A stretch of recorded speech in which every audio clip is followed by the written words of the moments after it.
Sorpresang ininspeksyon ng LTO Calabarzon ang Batangas City Grand Terminal para matiyak ang roadworthiness ng mga bibiyaheng sasakyan. Nagbabalik sa report si Paul Hernandez.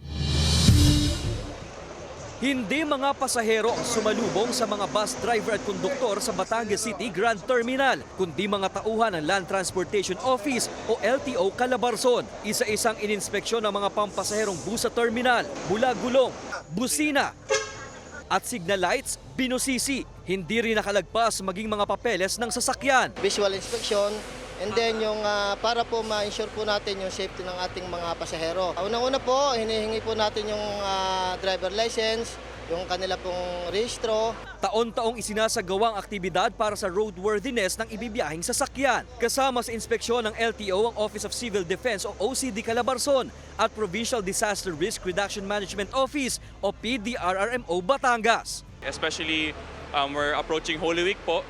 We have to be extra ready lang and prepared for certain situations that we don't want to happen, but at least ready po tayo lahat. Mahalaga ring nasa kondisyon ng mga bus driver, lalo't sa kamay nila nakasalalay ang kaligtasan ng mga pasaherong ihahatid sa magkakaibang destinasyon. Mas maganda pa nga po yung na-inspeksyon nila taon-taon para po maging ligtas, maging aming pasahero, kami, at sa buo po namin mananakay. Ang lahat ng ito parte ng paghahanda sa nalalapit na Semana Santa. Pasado sa visual inspection ng LTO ang mga bus. Pili ng mga otoridad, iwasang mag-overload ng mga pasahero.